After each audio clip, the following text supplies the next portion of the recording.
Hello नमस्कार साथियों, आज अपन परिसंचरण तंत्र सर्कुलेटरी सिस्टम में पार्ट 4 को पढ़ते हैं। उसमें पढ़ते हैं प्लेटलेट्स। जैसे अपने 45% में जब रक्त की कणिकाएं पड़ी थी उसमें अपने प्लेटलेट्स आरबीसी और डब्ल्यूबीसी पढ़ी थी। आरबीसी और डब्ल्यूबीसी का अपने एनालिसिस कर लिया है, लेकिन आज अपन प्लेटलेट्स का अध्ययन करेंगे।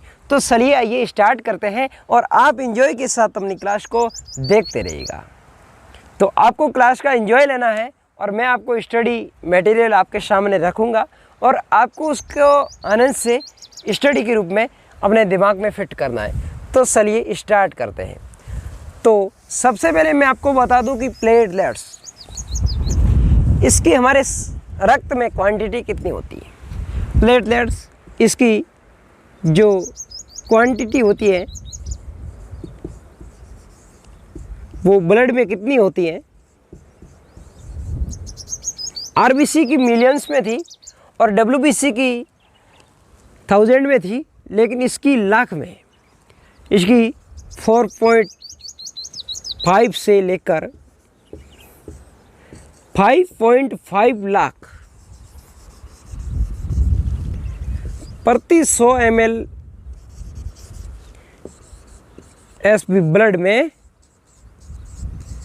इसकी इतनी उपस्थिति होती है। इसकी क्वांटिटी ब्लड में 4.5 से 5.5 लाख 100 ml एसबी ब्लड में पाई जाती है। अब आप बता दो कि 100 ml ब्लड क्यों लिया, क्योंकि उसका मापन है इसी 100 ml ब्लड में ही ये इतनी पाई जाएगी। अन्यथा पूरे शरीर में ब्लड में तो बहुत सारी पाई जाती है, इसका कोई माप भी नहीं है। इसलिए 100 ml इसका एक पैमाना है, इसके आधार पर इसकी क्वांटिटी निकाली जाती है। आरबीसी की भी ऐसे निकाली जाती है, डब्ल्यूबीसी की भी ऐसे निकाली जाती है। हर एक भी सेल की ऐसे एक क्वांटिटी उसके निर्धारण पैमाने के आधार पर निकाली जाती है। तो चलिए आगे बढ़ते हैं। और जो प्लेटलेट्स है, ये प्लेटलेट्स इसका निर्माण है, इसका निर्माण वो बोन मैरो में होता। बोन मैरो अपन आरबीसी से पढ़ते आ रहे हैं। बोन मैरो जिसको अस्थि मज्जा के नाम से जाना जाता है। बोन मैरो जिसको हिंदी में अस्थि मज्जा के नाम से जाना जाता है। अस्थि मज्जा कहा जाता है। अस्थि मज्जा आपने देखी होगी। अस्थि मज्जा इस टाइप की होती हुई है। हमारे शरीर में जो हड्डी होती है उस हड्डी के बीच वाला खोखला भाग जिसको अस्थि मज्जा के नाम से जाना जाता है, इस अस्थि मज्जा में इस प्लेटलेट्स आरबीसी और डब्ल्यूबीसी का फॉर्मेशन होता है। मतलब कुल मिला के रक्त का फॉर्मेशन भी यही होता है।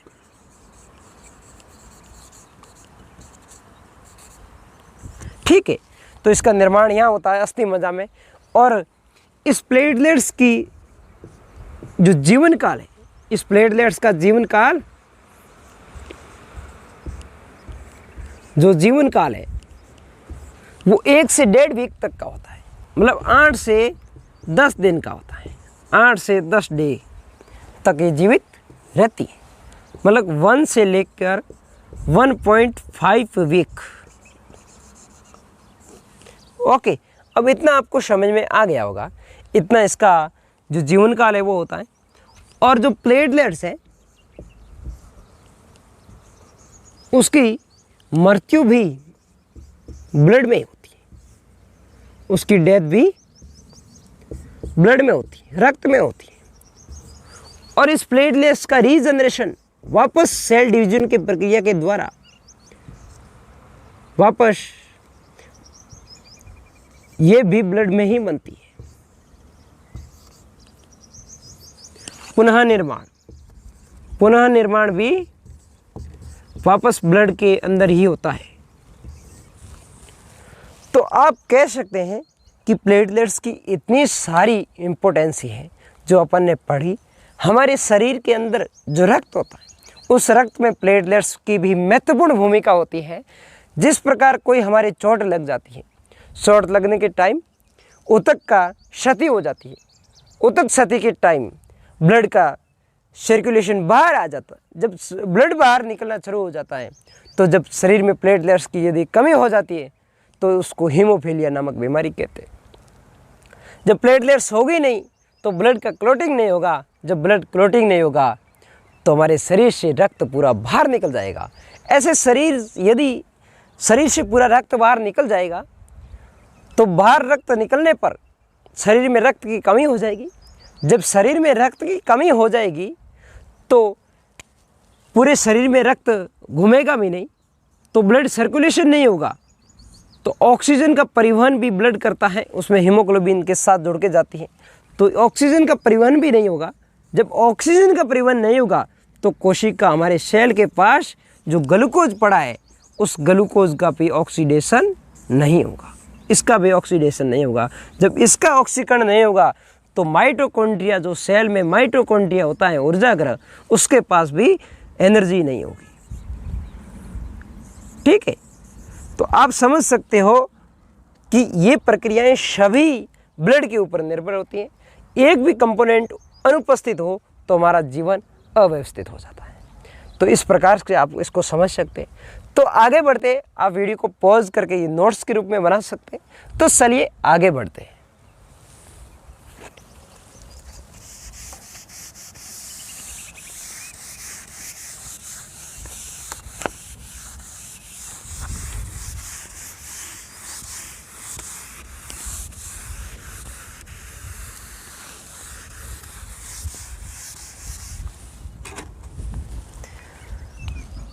अब मैं आपको बता दूं कि आरबीसी है वो पूरे ब्लड का निर्माण करती है। 99% उसका महत्वपूर्ण हिस्सा उसमें होता है, लेकिन प्लेटलेट्स है इसका मुख्य रूप से कार्य है। ये हमारे शरीर में बहुत ही बड़ा एक कार्य करती है, ये इसका वर्क है। तो ये कार्य क्या करती है? ये कार्य हमारे शरीर में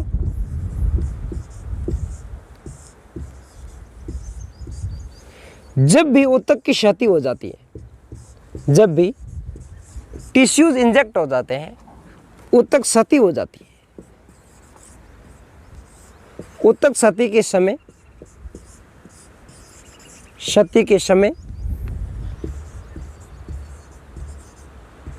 शरीर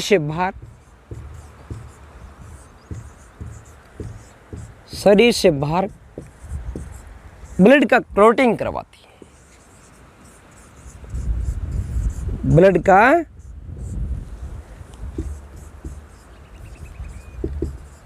क्लॉटिंग करवाती है।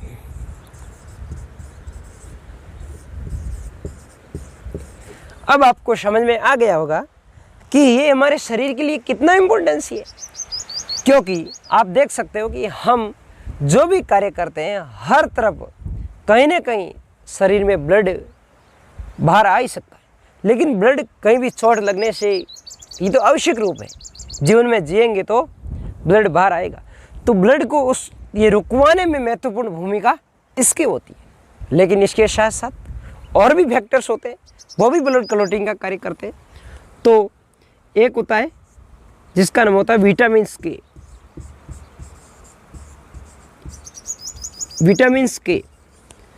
ये विटामिन के होता है हमारे शरीर में। और दूसरा होता है कैल्शियम, ये कैल्शियम होता है ब्लड में, ये भी ब्लड क्लॉटिंग का कार्य करवाता है। ठीक है, और एक प्रोटीन्स होती है, बहुत 3, 4, 5 प्रोटीन होती हैं। उस प्रोटीन के मैं आपको नाम बता देता हूँ। फर्स्ट प्रोटीन जिसका नाम है प्रोथ्रोम्बिन,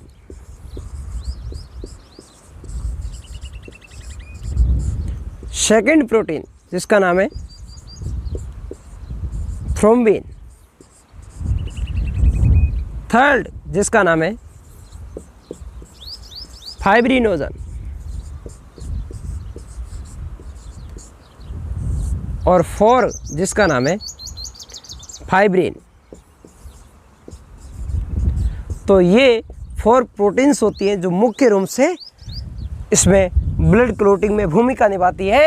वो विटामिन के, कैल्शियम और प्रोटीन, ये तीनों, और प्लेटलेट्स, ये 4 फैक्टर्स होते हैं जो ब्लड क्लॉटिंग का कार्य करवाते हैं। तो आपने देखा कि इतना सारा प्लेटलेट्स का काम है। यदि प्लेटलेट्स बीच में इसके साथ नहीं हो तो भी ब्लड क्लॉटिंग नहीं हो पाता। तो आगे बढ़ते हैं और बात करते हैं कि ब्लड का क्लॉटिंग होता कैसे। बट आई मीन्स क्लॉटिंग होता है, लेकिन उसकी प्रक्रियाएं क्या होती है। जब टिश्यूज इंजेक्ट होते हैं तो चोट लगने पर रक्त रुधिर बाहर बहता है, तो उसमें रुधिर का गुच्छा कैसे बनता है, किस प्रकार से ये प्रक्रियाएं होती है। तो रुधिर स्कंदन की प्रक्रिया को समझते हैं। तो आइए चलते हैं।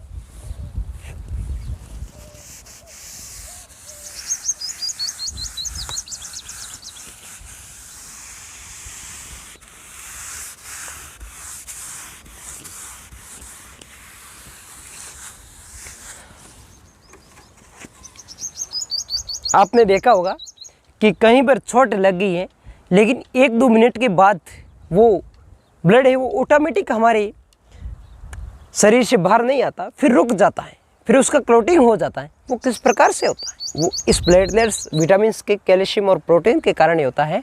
लेकिन वो होता किस प्रकार से, उसकी प्रक्रियाएं क्या होती है, उसको समझते हैं। तो सबसे पहले मान के चले हमारी चोट लगी, चोट लगने पर रुधिर बाहर बह गया।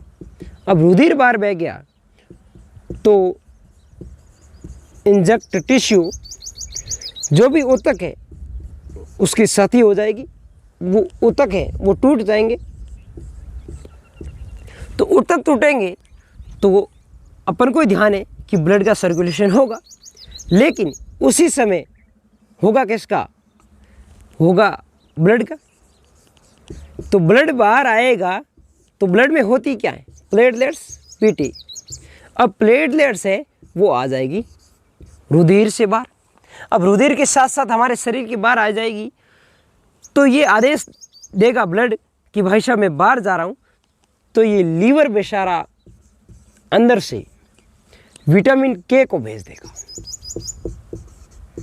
विटामिन के को लीवर भेज देगा।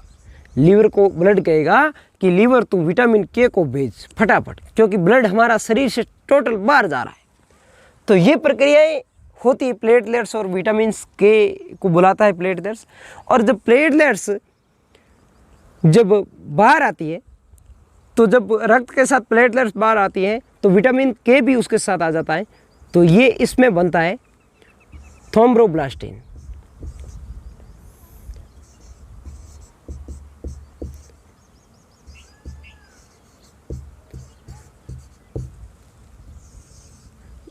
ये थ्रोम्बोब्लास्टिन बन जाता है। अब आप देख सकते हो कि ये थ्रोम्बोब्लास्टिन बन जाता है, बट मैंने आपको एक नाम नहीं बताया कि प्लेटलेट्स को थ्रोम्बोसाइट के नाम से भी जाना जाता है। थ्रोम्बोसाइट के नाम से भी जाना जाता है। पहले वाले महत्वपूर्ण पॉइंट में आप लिख देना कि थ्रोम्बोसाइट के नाम से भी प्लेटलेट्स को जाना जाता है, ठीक है। तो थ्रोम्बोब्लास्टिन ये बन जाता है, लेकिन थ्रोम्बोब्लास्टिन तो बन गया। अब रुधिर में कैल्शियम है, +2 की अवस्था में पाया जाता है कैल्शियम। तो ये कैल्शियम इस थ्रोम्बोब्लास्टिन पर क्रिया करेगा। तो ये जब कैल्शियम इस पर क्रिया करेगा तो ये बन जाएगा प्रोथ्रोम्बिन।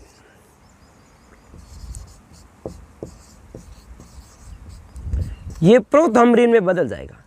जब ये प्रोथ्रोम्बिन में बदल जाएगा तो ये होता है इनएक्टिव।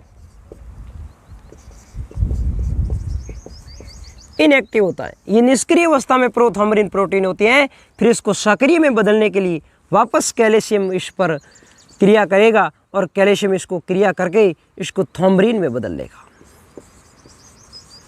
इसको थ्रोम्बिन में जब बदल देगा तो थ्रोम्बिन वापस कैल्शियम से क्रिया करके फाइब्रिनोजन प्रोटीन में बदल जाएगा। जब फाइब्रिनोजन प्रोटीन में बदल जाएगा तो वापस ये आगे जाके ब्लड क्लॉटिंग के रूप में फाइब्रिनोजन बन जाएगा, और फाइब्रिन का छोटे छोटे कण के रूप में बदल जाएगा।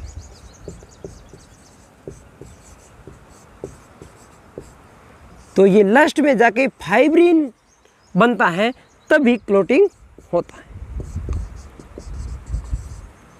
ब्लड क्लॉटिंग इस टाइम होता है जब फाइब्रिन बनता है जी। तो ये ब्लड क्लॉटिंग है, ये फाइब्रिन की बहुत सारी यहाँ परतें आ जाती हैं, और फाइब्रिन की इतनी परतें आ जाती हैं कि यहाँ ब्लड का क्लॉटिंग होना पड़ता है, यहाँ जाल सा बन जाता है। इस प्रकार से ये ब्लड क्लोटिंग होता है, क्योंकि ऐसा जाल बन जाता है तब इनको क्लोट बनना पड़ता है, क्योंकि ये जाली का रूप में बन जाती है। इसी प्रकार से ये ब्लड क्लोटिंग होता है। तो आपने देख लिया कि ब्लड क्लोटिंग किस प्रकार से होता है। अब आप देख सकते हैं कि ब्लड क्लोटिंग में कौन कौन से प्रोटीन्स काम आई और कौन से विटामिन काम आए और कौन सा जो खनिज तत्व वो काम आया। आपने सब देख लिया, लेकिन क्लोटिंग फैक्टर कैसे रूप से कार्य करते हैं और किस प्रकार से ये क्लोटिंग बनवाते हैं आपने देखा।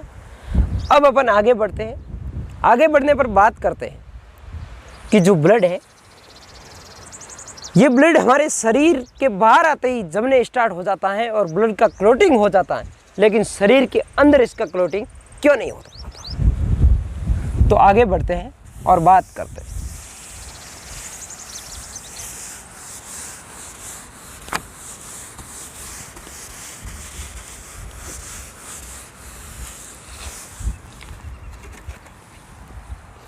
आपके मन में विचार तो ये आया ही होगा, क्योंकि आप कह सकते हैं कि सर बाहर आने पर तो ब्लड का क्लोटिंग हो सकता है, लेकिन जो बॉडी के अंदर है, हमारी बॉडी के इन ब्लड क्लोटिंग क्यों नहीं होता। ब्लड है क्लोटिंग क्यों नहीं होता, कारण क्या है। इसका महत्वपूर्ण कारण मैं आपको बता देता हूं। आपने सुना होगा नाम लीवर, जिसको यकृत या स्टोर हाउस के नाम से जाना जाता है, और एक आपने WBC में जो कणिकामय सेल्स पड़ी होगी, बेसोफिल्स, ये दोनों मिलके एक प्रोटीन का निर्माण करते हैं। इस प्रोटीन का नाम है हीपेरिन।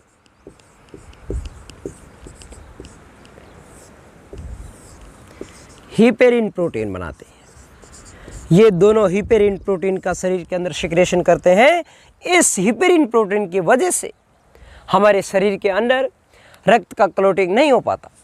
अन्यथा ये लीवर यदि खराब हो जाए, यदि बेसोफिल्स भी खराब हो जाए, तो शरीर के अंदर हीपेरिन की कमी हो जाएगी, और जब हीपेरिन की कमी हो जाएगी तो प्लेटलेट्स अपना गुच्छा अंदर ही बनाने लग जाएंगे, ब्लड का क्लोटिंग अंदर ही करने लग जाएंगे। तो ऐसे में हमारे शरीर में शिराओं और धमनियों में रक्त का जमाव हो जाएगा, तो पूर्ण रूप से रक्त का परिवहन हो नहीं पाएगा, तो ग्लूकोज का ऑक्सीडेशन नहीं होगा। सभी प्रक्रियाएं इस प्रकार से होती है। यदि रक्त का परिवहन नहीं होगा तो जीवन संभव नहीं है। तो हीपेरिन बाहर आने पर डीएक्टिव क्यों हो जाता है, ये तो आपके महत्वपूर्ण बात आई होगी कि अंदर अंदर तो हीपेरिन है, वो ब्लड में रहता है, वो एंटी क्लोटिंग फैक्टर का काम करता है। ब्लड का क्लॉट नहीं करवा सकता, ये एंटी क्लोटिंग फैक्टर है।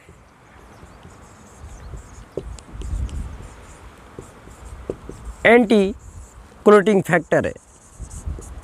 अब आप कह सकते हैं ये एंटी क्लोटिंग फैक्टर की तरह कार्य करता है, लेकिन बाहर आता है तो भी ये कार्य करना सही है।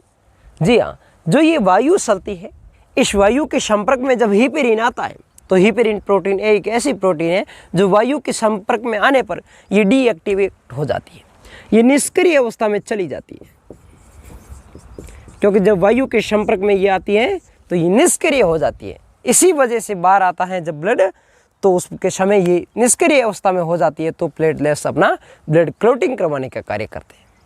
जी आगे बढ़ते हैं, और आगे बढ़ने पर बात करते हैं कि जो भी लोग ब्लड डोनेट करते हैं, आपने सुना होगा आज ब्लड डोनेशन शिविर है, आज ऐसा कैंप है, तो उसमें ब्लड डोनेशन में होता क्या, हॉस्पिटल में ब्लड आपने देखा होगा कि डोनेट करके लोग रखते हैं, लेकिन हॉस्पिटल वाले डॉक्टर्स हैं वो ब्लड डोनेशन को हॉस्पिटल में स्टोर हाउस में रखते हैं, लेकिन ब्लड बैंक में ऐसा क्या मिलाते हैं ताकि ब्लड वहाँ जमे नहीं। इसलिए दो ऐसे कृत्रिम प्रोटीन्स बनाई जाती है, दो ऐसे कृत्रिम पदार्थ बनाए जाते हैं जो अंदर मिलाई जाती है। तो blood bank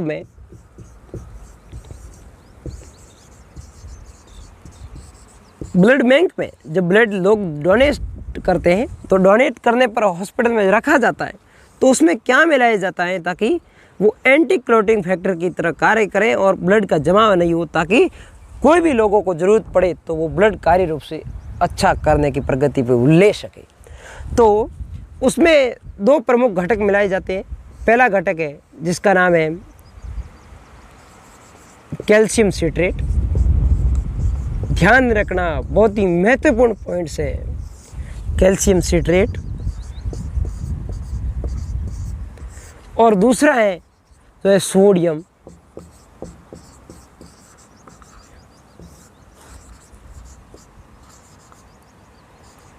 oxalate. Calcium citrate और सोडियम ऑक्सीलेट ये दोनों एंटी क्लोटिंग फैक्टर की तरह कार्य करते हैं और ब्लड बैंक में ब्लड का क्लोटिंग नहीं होने देते हैं। ये कृत्रिम पदार्थ पाए जाते हैं। तो आपने इतनी चीज़ें देखी और आनंद से पढ़ी। अब अपन प्लेटलेट्स की डिजीज़ को पढ़ लेते हैं कि प्लेटलेट्स की कमी से कौन कौन से रोग हो जाते हैं और किस प्रकार की ये व्यवहार करता है। तो आगे बढ़ते हैं।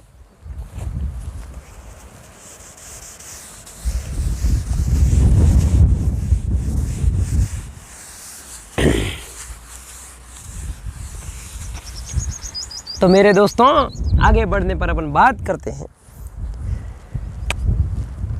कि प्लेटलेट्स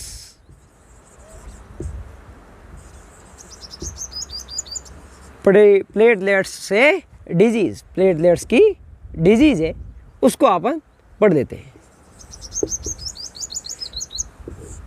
प्लेटलेट्स की डिजीज़ को पढ़ लेते हैं। प्लेटलेट्स से होने वाली बीमारियां। अब देखो प्लेटलेट्स है उसकी यदि कमी हो गई, यदि प्लेटलेट्स की कमी हो गई, पीटी की कमी, तो प्लेटलेट्स की कमी से क्या होगा आपको ही ध्यान है। जब प्लेटलेट्स की कमी हो जाएगी तो हमारे शरीर में रक्त का बहाव रुकेगा नहीं। जब शरीर से सारा रक्त बाहर आ जाएगा तो मनुष्य की मृत्यु तक हो जाती है। तो इसमें क्या होगा आपको इतना ही लिखना है कि जब इसकी कमी हो जाएगी तो ब्लड क्लोटिंग नहीं होगा। ब्लड क्लोटिंग नहीं होता है। आपने पहली चीज़ तो ये लिख दी है, लेकिन जो दूसरा है वो है जब प्लेटलेट्स की अधिकता हो जाएगी, जब प्लेटलेट्स की अधिकता हो जाएगी तो क्या होगा। जी हाँ, जब प्लेटलेट्स की अधिकता हो जाएगी तो ये थ्रोम्बोब्लास्ट बना जाएगा।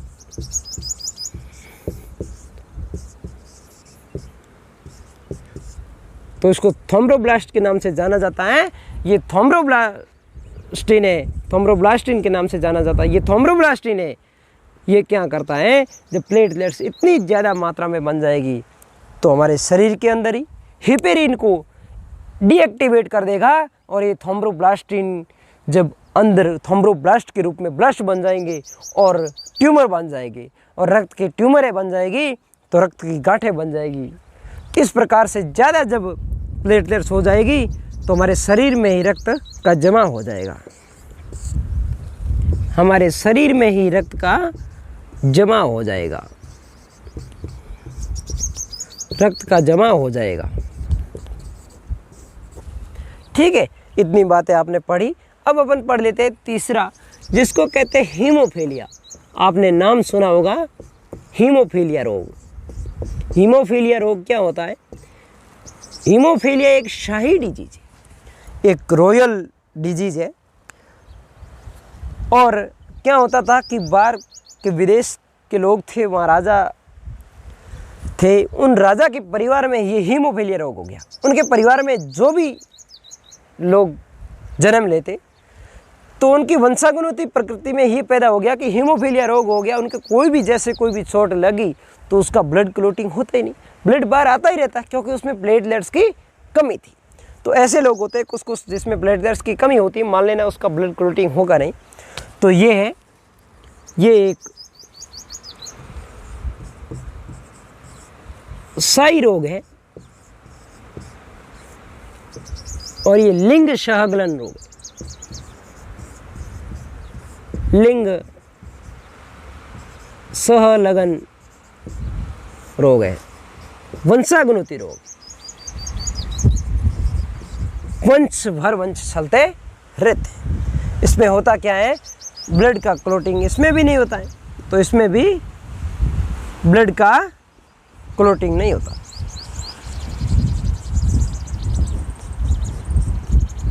ठीक है, इसमें भी ब्लड का क्लोटिंग नहीं होता। आगे बढ़ते हैं, आगे बढ़ते में बात करते हैं कि प्लेटलेट्स की कमी और क्या होती है। और प्लेटलेट्स का प्रभाव किस रोग पर पड़ता है?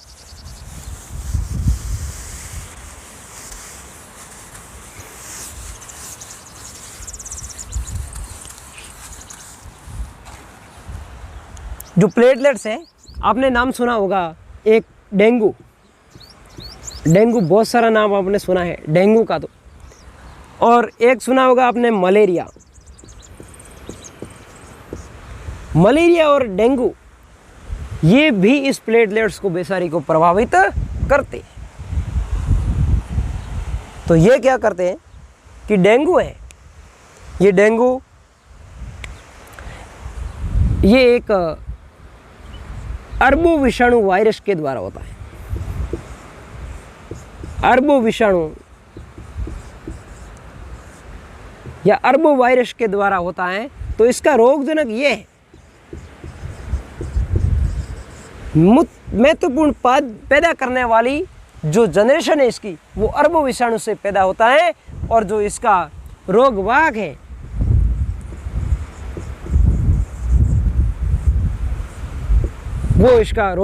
वो है मादा एजिड इजिप्टी, ये इसका रोगवाहक है। और ये जब डेंगू होता है तो प्लेटलेट्स की संख्या में कमी हो जाती है। बट ये मत कहना कि प्लेटलेट्स की संख्या में कमी होने पर डेंगू होता है, नोट अलाउ, कि प्लेटलेट्स की संख्या में कमी हो जाती है।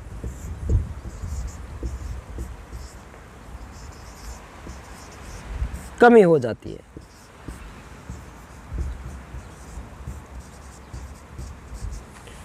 और जो मलेरिया है, मल का मतलब है गंदा और एरिया का मतलब वातावरण।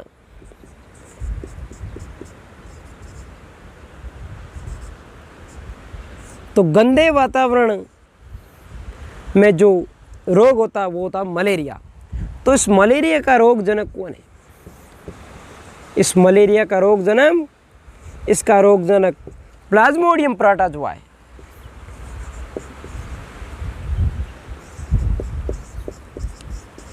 इसका रोगजनक प्लाज्मोडियम जो प्रोटोजोआ की प्रजाति है,